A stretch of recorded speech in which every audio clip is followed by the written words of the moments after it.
The world was burning. Missiles flew over the Middle East. But far away, in a quiet room in Pyongyang, a man was watching.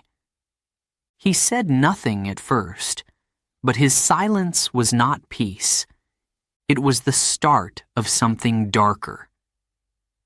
This is the true story of how North Korea reacted to the Iran-Israel war of 2025, and what it means for all of us. Chapter 1.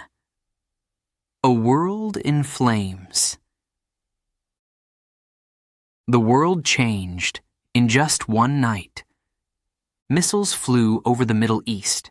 Bright flashes lit the skies of Tehran and Haifa. Explosions shook buildings.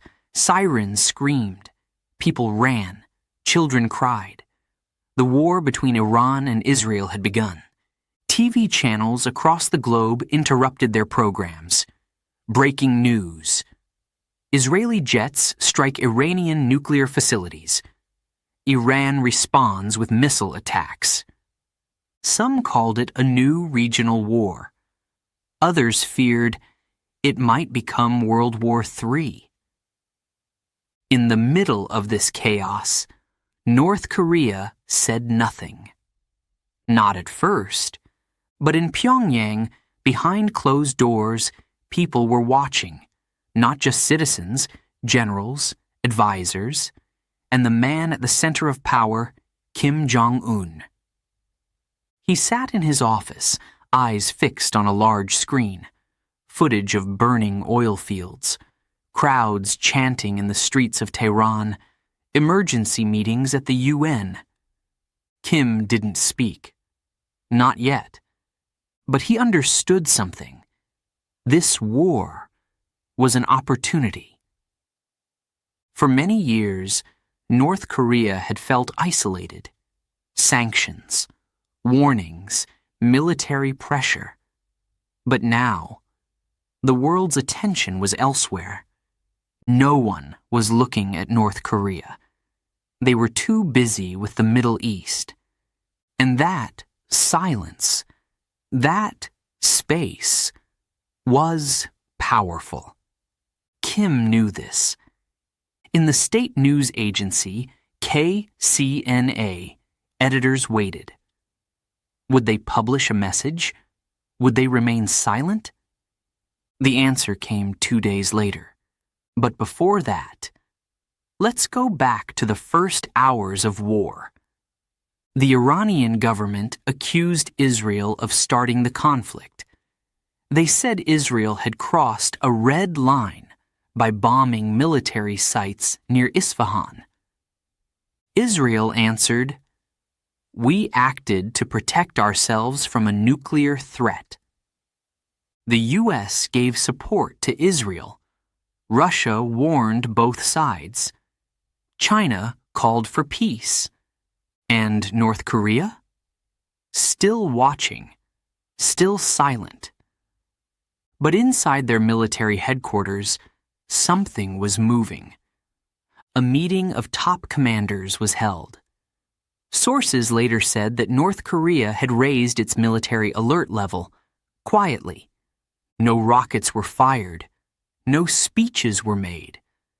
But in the minds of North Korea's leaders, a question was growing. If Israel can strike first, why can't we? In a quiet neighborhood in Pyongyang, an old man listened to a radio. He heard the word Israel, then Iran, then missiles. He whispered to his grandson, "It's beginning again."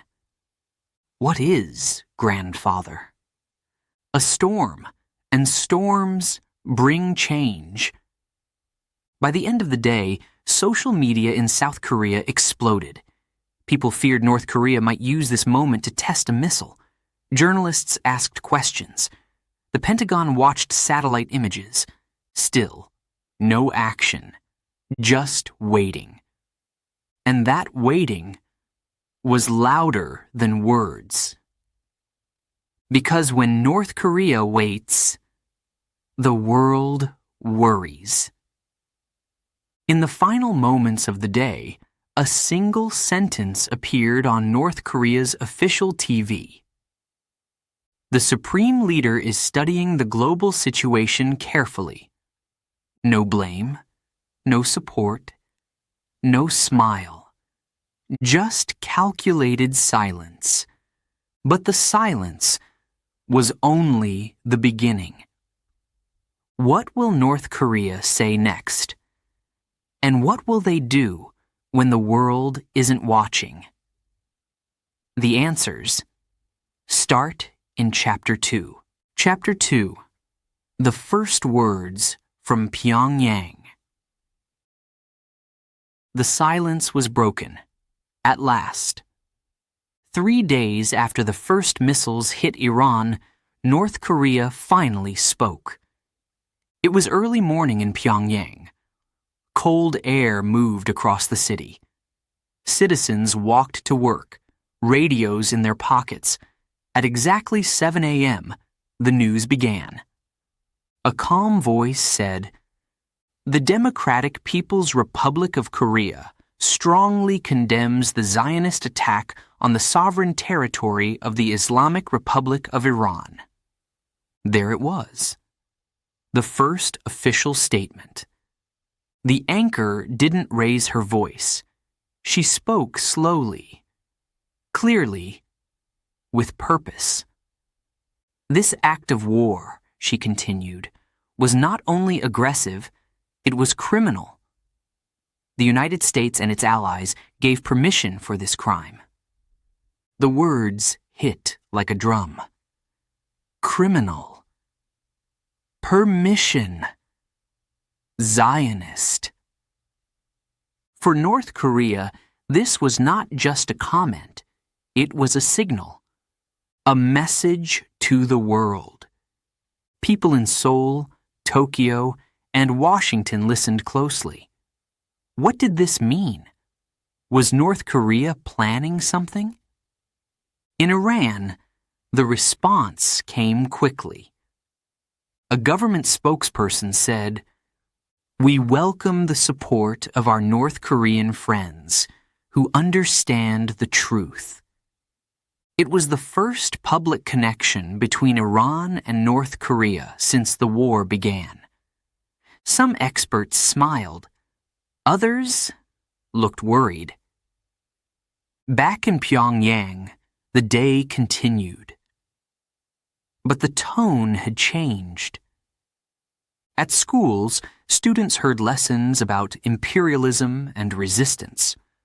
On TV, programs showed videos of bombed Iranian cities, images of crying families, destroyed hospitals.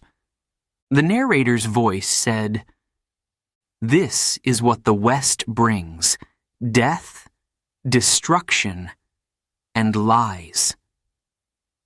It was more than information. It was propaganda. And it worked. Inside the Workers' Party building, another meeting was held. Generals spoke softly. Advisors looked nervous. But Kim Jong-un raised his hand. "Let them know," he said. "We will not be silent.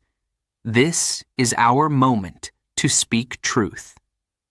That night, another message was broadcast. North Korea stands with the oppressed people of the world. No country has the right to strike first. Again, it was clear. This war, far from their borders, was now part of North Korea's global story. In Washington, U.S. analysts met in a closed room. They discussed the tone, the words, the meaning. One advisor said, "They're not just talking about Israel. They're talking about us." Another added, "It's about North Korea's own fear. They're warning the world, don't attack us, or this could be you." Across social media, the message spread. hashtags appeared. Solidarity. With Iran, Zionist crimes. Pyongyang speaks. Even in Arab countries, state media quoted North Korean TV. And just like that, a quiet, isolated country had entered the center of a global storm. But Kim was not finished. A letter was sent, secretly, to Tehran. Its content is still unknown, but intelligence sources say it included the words common enemy, shared pain, future cooperation. A promise, a warning, or both? North Korea had spoken, but was it just words, or was this the beginning of something deeper, an alliance in the shadows? Find out in Chapter 3. Chapter 3. Echoes of Solidarity. The next day, a picture appeared on North Korean state TV. It showed Kim Jong-un standing in front of a large map. Beside him, generals. Behind him, flags. He looked serious. Then came the words. Supreme Leader Kim Jong-un expresses deep respect for the Iranian people and their brave resistance. The message was clear. North Korea was choosing a side. In Tehran, the message was welcomed. A military official replied, "We thank the people and leadership of the Democratic People's Republic of Korea for standing with justice." On social media, some Iranians began sharing North Korean speeches. Some called Kim a friend in dark times. But others were confused. Why is North Korea supporting us now? What do they want? Questions were rising, and North Korea kept answering. For the first time in years, KCNA, the official news agency, published daily statements about a foreign war. One article said, "Iran is the victim of Western aggression. The Democratic People's Republic of Korea understands this pain. We lived through the same suffering." Another read, "When bombs fall from U.S.-made jets, it is not peace, it is control. Only those who resist can protect their freedom." These were not just headlines. They were lessons. North Korea was turning the Iran-Israel war into a story of shared struggle. But behind the words was strategy. Analysts say this was no accident. "Kim is building emotional bridges," said a South Korean professor. "He is telling the world Iran and North Korea are brothers in resistance." But why? Was it politics? Was it fear? Was it about power? Inside Pyongyang, people were listening. In factories, radios played speeches. In schools, students repeated phrases like, "Imperialism destroys. Resistance brings peace." In truth, many North Koreans had never heard of Israel or Iran. But now, they were told, this war is our war too, because injustice anywhere is a danger everywhere. In the outside world, reactions came fast. In Russia, officials remained silent, but local media said, "North Korea's view reflects deep anger in the East." In China, government papers avoided taking sides. But a small article in a military journal said, "Allies of the West must understand. Every action has a reaction." In South Korea, news anchors asked, "Is North Korea preparing something more than words?" And Kim? He sent another message, this time not public. Sources say it was a private letter to Hezbollah in Lebanon, praising their watchful defense. If true, North Korea was not just making noise. It was forming connections, quietly, carefully. The world listened. But one question remained.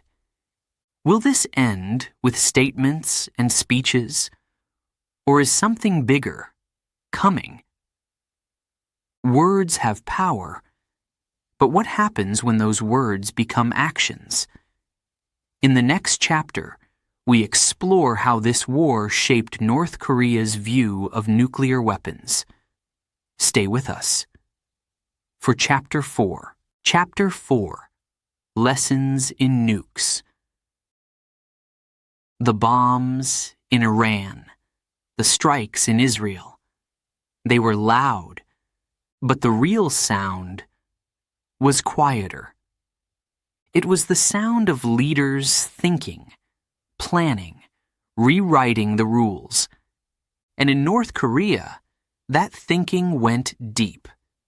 Inside a secret bunker in Pyongyang, Kim Jong-un met his top scientists, men in white coats, generals with medals. On the wall, a giant screen. It showed video of the Israeli airstrike, then images of Iranian missiles flying back. Kim looked at the scientists and said, "You see, this is why we have nuclear weapons." Silence filled the room. For many years, the world told North Korea to stop. Stop testing. Stop building. Stop threatening. But now, Kim saw proof. No one attacks a country with nuclear power. Iran didn't have a working bomb. Israel did. And that made all the difference. A new message was published by North Korean state media. Only nuclear power guarantees true peace. When small nations hold the bomb, big nations hesitate. These words weren't just for the world. They were for the North Korean people. And for Kim's enemies. In South Korea, leaders grew nervous. One military advisor said, "Kim will now feel stronger than ever. He will believe that his nuclear program is not just protection, it's power." And in the U.S., some experts warned, "The Iran-Israel war is teaching all the wrong lessons to all the wrong people." Back in Pyongyang, children in school drew pictures. Some drew missiles. Some drew maps of America with red circles. They were told, "This is how we stay safe. This is how we stay free." In truth, many didn't understand, but the message was clear. Power comes from fear, and fear comes from the bomb. A surprising statement came from a North Korean diplomat. If Iran had a nuclear bomb, this war would never have started.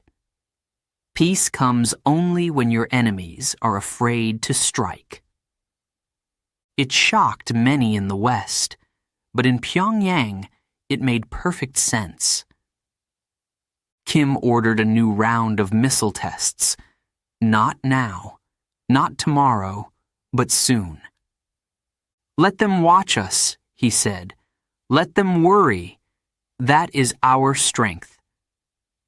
Meanwhile, in secret labs, scientists worked faster, testing engines, calculating range. Their goal? A new missile, longer, faster, deadlier. The world is too dangerous, one general said. We cannot trust words. We trust power. And so, as the war raged in the Middle East, a different kind of battle was growing in North Korea, not with guns, but with silence, buttons, and codes. Because for Kim, the lesson was clear. If you don't want to be attacked, you must be untouchable. Can nuclear weapons really bring peace? Or are they just another path to war? In Chapter 5, we follow rumors of secret deals between Pyongyang and Tehran. Stay tuned. Chapter 5. Shadow ships and secret deals. The world was focused on fire and missiles, but far from the headlines. Another war was moving, in silence. In the dark waters of the Arabian Sea, a ship changed its name, not once, but 3 times.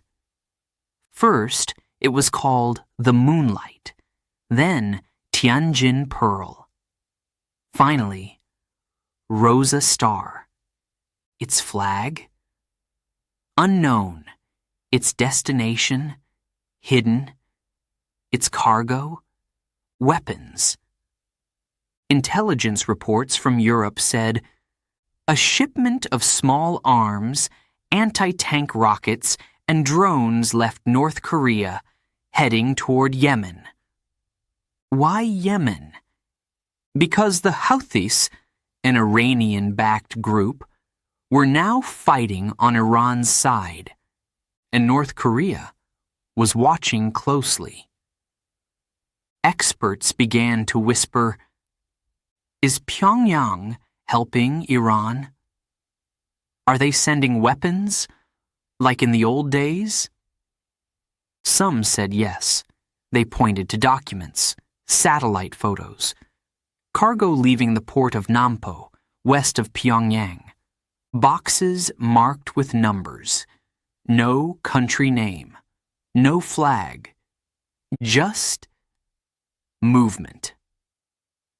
In Tehran, a military official smiled on live TV. He said, true friends do not always speak, but they act in the shadows. Many believed he was talking about North Korea. Back in Pyongyang, reporters stayed silent. State media said nothing about weapons. Instead, they showed stories of economic cooperation with the Middle East, food, medicine, technology.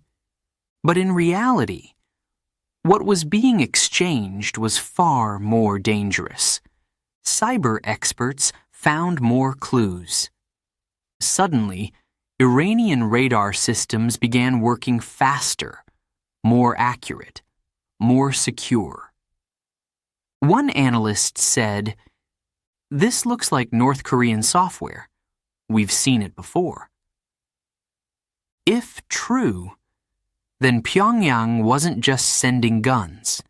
It was sending code. The U.S. Department of Defense published a short report. Inside was a chilling line. There is increasing evidence of weapons transfers between DPRK and pro-Iranian forces in the region. But the proof? Still secret. In South Korea, this raised alarms. Officials feared the war in the Middle East could now touch Asia. One official warned, if North Korea is testing weapons on other fronts, they are preparing for something bigger at home. Meanwhile, in Beirut, a ship arrived quietly at night. No lights, no name, unloaded by hand. Inside, boxes of ammunition, same type as used in North Korea. And yet, no one claimed responsibility. Journalists tried to follow the trail. They were blocked. But one brave reporter sent this message before disappearing. They are trading in shadows, and the world prefers not to see. In secret meetings, Iran and North Korea exchanged more than just tools.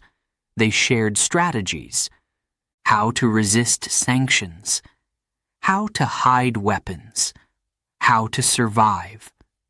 This was no longer a political friendship. It was a war partnership. When countries move in the shadows, how can the world stop them? And who benefits most when no one is watching? In Chapter 6, we enter the world of diplomacy between Pyongyang, Moscow, and Beijing. Don't miss it. Chapter 6. Diplomacy in Beijing and Moscow. While missiles fell in the Middle East and weapons moved across secret waters, another battle was happening, in quiet rooms.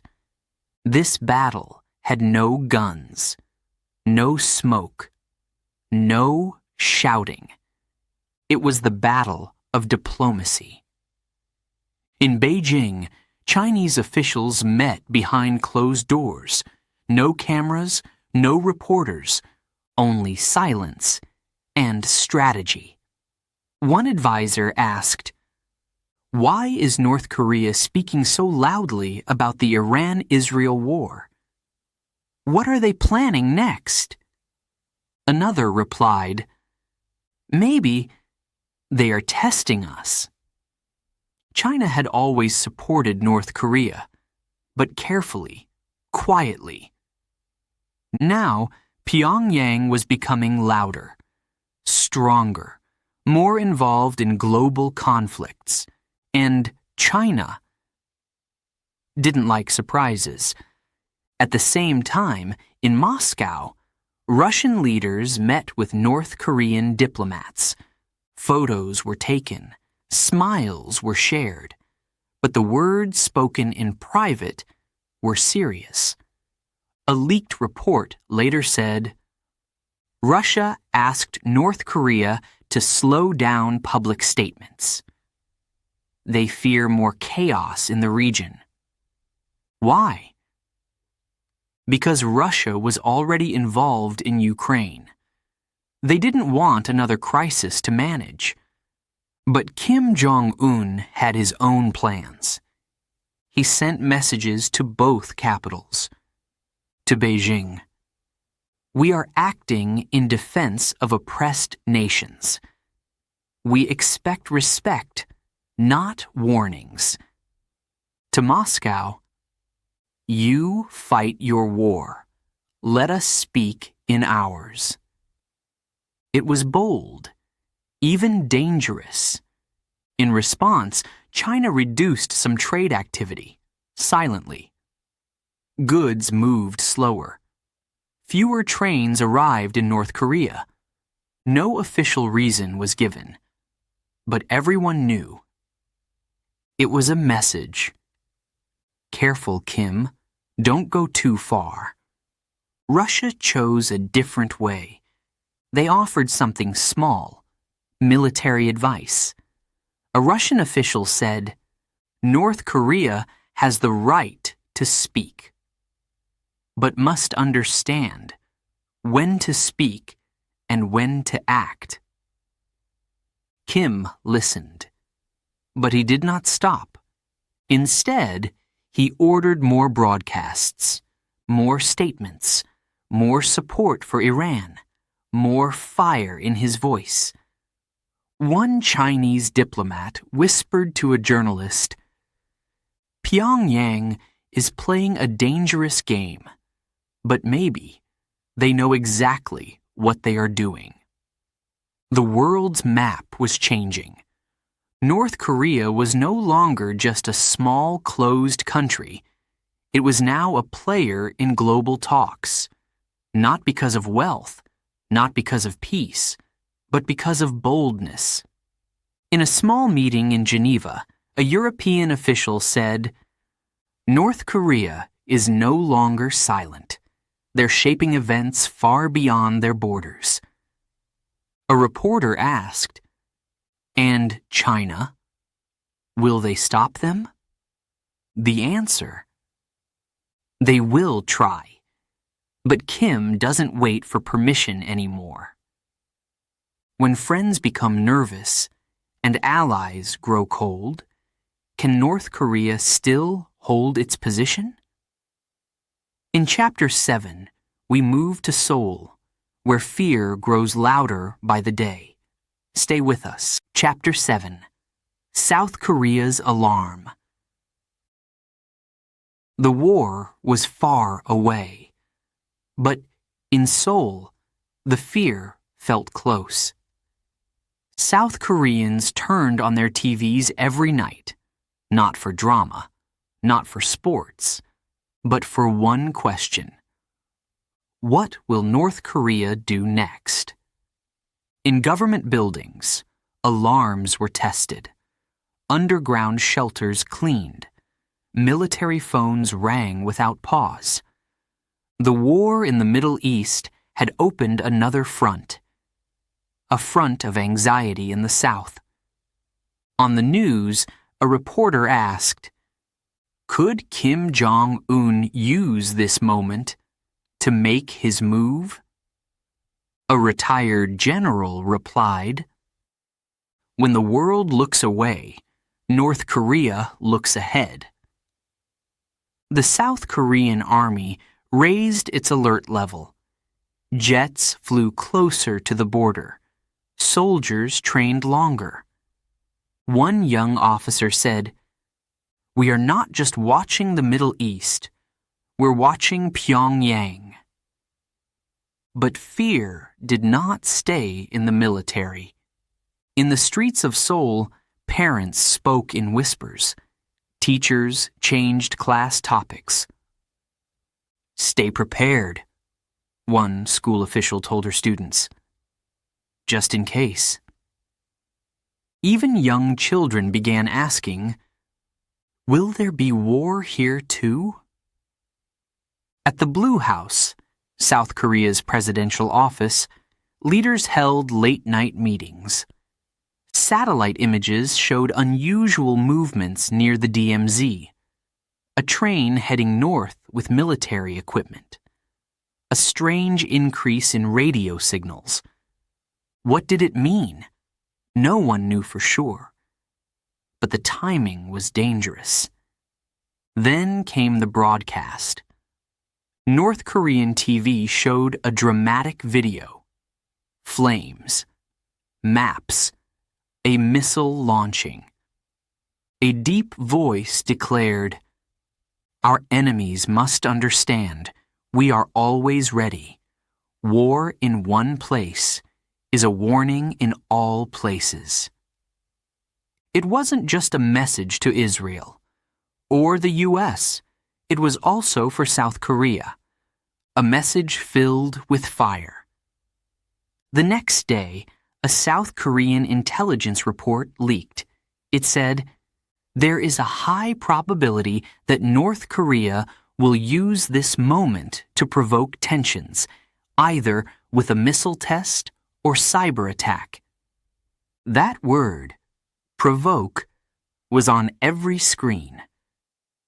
In homes, families prepared go bags, water, food, flashlights, just in case. Older people remembered 2010, when an island was shelled. "We've seen this before," one man said, "but it feels different now." On social media, young people joked. But the fear was real. Memes of Kim riding a missile, followed by hashtags. Stay safe. Not again. Eyes on the north. Laughter. Hiding fear. In the South, hope still lived, but it was getting harder to hold. Fear spreads fast when the past isn't far away. But in today's war, it's not just bombs that matter.